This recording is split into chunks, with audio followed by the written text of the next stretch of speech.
এরকম একের পর এক ঘটনাতে মমতার উপর আস্থা হারাচ্ছেন সংখ্যালঘুরা। তারা ক্ষুব্ধ, দ্বিচারিতার অভিযোগ করছেন মমতার বিরুদ্ধে। সংখ্যালঘুদের সঙ্গে দ্বিচারিতা হচ্ছে, বারবার বলছেন সংখ্যালঘুরা। চাপে পড়ে ভয় পাচ্ছেন এবার মমতা বন্দ্যোপাধ্যায়। 26-এর নির্বাচনে পরিবর্তনের ডাক, সংখ্যালঘুদের বোকা বানাচ্ছেন মমতা। তাদের পাশে নেই সংখ্যালঘুরা। সংখ্যালঘু নেতারা কি বলছেন শুনুন একবার। তৃণমূলের যে অত্যাচার এবং নৈরাজ্য সৃষ্টি করেছে, যে তৃণমূলের পায়ের তলার মাটি সরে গেছে, এদের পিছন থেকে মুসলিম ভোট ব্যাংক চলে গেছে এবং হিন্দু সনাতনী ভাইদের ভোট ব্যাংক চলে গেছে, মতুয়াদের রাজবংশীদের ভোট ব্যাংক চলে গেছে বলে এদের এত জ্বালা। কেন যে মুসলিমরা বিজেপি করতে পারবে না, সংবিধানের কোনো জায়গায় লেখা নেই। এদের পেছন থেকে সরে গেছে বলে, ভোট ব্যাংক সরে গেছে বলে এদের জ্বালা। মুসলিম ভোট ব্যাংক চলে গেছে, হিন্দু সনাতনী ভোট ব্যাংক চলে গেছে। এদের 26-এ বৈতরণী পার হওয়া খুবই মুশকিল। আমরা সংখ্যালঘু অনেক কষ্টই আছি, আশা আমরা ছেড়ে দিয়েছি। এই সংখ্যালঘুকে আমাদের ভুল বুঝিয়ে অনেক করে আমাদের প্রতিশ্রুতি আর ভাওতাবাজি করে আমাদের শুধু ভোটটাই নেয়, আমাদের আর কিছুই করেন। পীরজাদা ইব্রাহিম সিদ্দিকী তিনি কি বলছেন একবার শুনে নেব।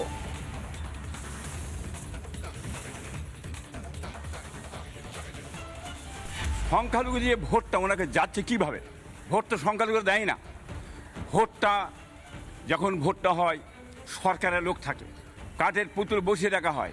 এদের মধ্যে থেকে মস্তান, গুন্ডা, তুলাবাজি, তাদের ঘরে ভোটটা লুট করা হয়। ওনার একটাই কৌশল হচ্ছে, সংখ্যালঘুদের ভোটটা যেমন করে হোক কায়দা করে লুট করে নেন। সত্যিকারের ভোট যদি সত্যিকারের ভোট হয়, কি বুঝলেন, স্বাধীনভাবে ভোট হয়, মমতার নাম পশ্চিম বাংলাতে মিটে যাবে, চ্যালেঞ্জ করে বলছি আমি। সংখ্যালঘুরা বারবার নিজেদের ক্ষোভ প্রকাশ করেছেন এবং বারবার বলছেন ক্ষমতার সিঁড়ি চড়তেই তাদেরকে ব্যবহার করেছেন মমতা বন্দ্যোপাধ্যায়, অথচ তাদের উন্নয়ন বিন্দু মাত্র হয়নি। সংখ্যালঘুদের সঙ্গে দ্বিচারিতা করেছেন মমতা বন্দ্যোপাধ্যায়। বারবার অভিযোগ করছেন সংখ্যালঘুরা এবং তাই 26-এর নির্বাচনে তারা পরিবর্তনের ডাক দিয়েছেন। একের পর এক সংখ্যালঘুদের বক্তব্য আমরা শুনতে পাচ্ছি। মমতার উপর আস্থা হারাচ্ছেন তারা ক্ষুব্ধ মমতার আচরণে। তাদের বক্তব্য, তাদেরকে ক্ষমতার সিঁড়ি হিসেবে ব্যবহার করা হয়েছে। মমতা বন্দ্যোপাধ্যায় তাদের উন্নয়নের জন্য কিছুই করেননি। আব্বাস সিদ্দিকী কি বলছেন আমরা শুনে নেব।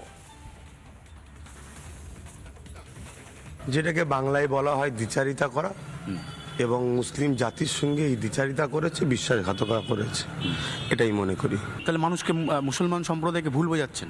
অবশ্যই এটা বহুত আগে থেকেই ভুল বুঝে যাচ্ছে। এই দেখো নবিসিটা কিভাবে শেষ করলো, এসআইআরলে কিভাবে মানুষকে আতঙ্কিত করেছে।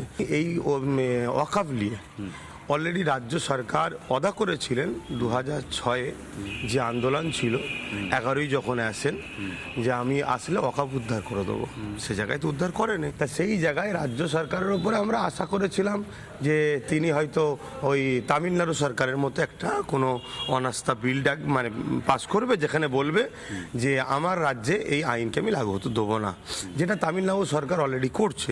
তিনি যদি করতে পারে, আমার রাজ্য সরকার কেন করতে পারবেন না? সেই জায়গায় রাজ্য সরকার বললো আমি তো এই রাজ্যে আছি, মুসলমান ভাইদের কোনো চিন্তা করতে হবে না। আমার সরল প্রাণ মুসলিম ভাইরা ভাবলো রাজ্য সরকার তাহলে সত্যি আমাদের যখন আছে কোনো টেনশন নেই।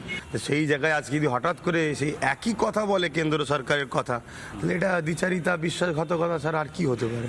আমি ভাবছি হয়তো পশ্চিমবাংলাকে ছাড়ার সময় হয়ে গেছে মমতা ব্যানার্জির, কারো হাতে তুলে দেওয়ার ব্যাপার আছে। সরকার নিজে বলছে, দুধের গাই বলেছে, যাদের ভোট মানে দুধ লি, অর্থাৎ যাদের ভোটে আমি জিতে আছি তাদেরকে আমি কি বলে লাথি খাবো, সে জায়গায় উল্টে জুড়া পায়ে লাথি মারলো মুসলমানদের পুরো বুকের খাঁচাতে। এই যে ওয়াকাফটা নিয়ে স্বাস্থ্য যেভাবে দুর্নীতি হয়েছে, শুধু মুসলমান নয়, ভোটটাই মমতার থেকে সরে যাচ্ছে। এটা একটা মনে হচ্ছে সরকারের পাশ থেকে অনেক বড় একটা অংশ ভোটার সরে যাচ্ছে। এবারে মুসলিম সম্প্রদায়ের মানুষের কাছে বিজেপির একটা ভয় বা জুজু দেখিয়ে রাজ্য সরকার বারবার নিজের কোলে রাখার একটা চেষ্টা করেছে। আর মুসলিম সংখ্যা একটা কিন্তু অনেক বড় সংখ্যা আছে এই রাজ্যে, যেটা যখন যায় একসাথে যায়, যার দিকে যায় একসাথে যায়। নানা ধরনের কন্টেন্ট দেখার জন্য লাইক করুন, শেয়ার করুন আমাদের ফেসবুক পেজ, সাবস্ক্রাইব করুন আমাদের ইউটিউব চ্যানেল। পাশাপাশি অন্যান্য ব্রেকিং নিউজের জন্য অবশ্যই চোখ রাখুন রিপাবলিক বাংলায়।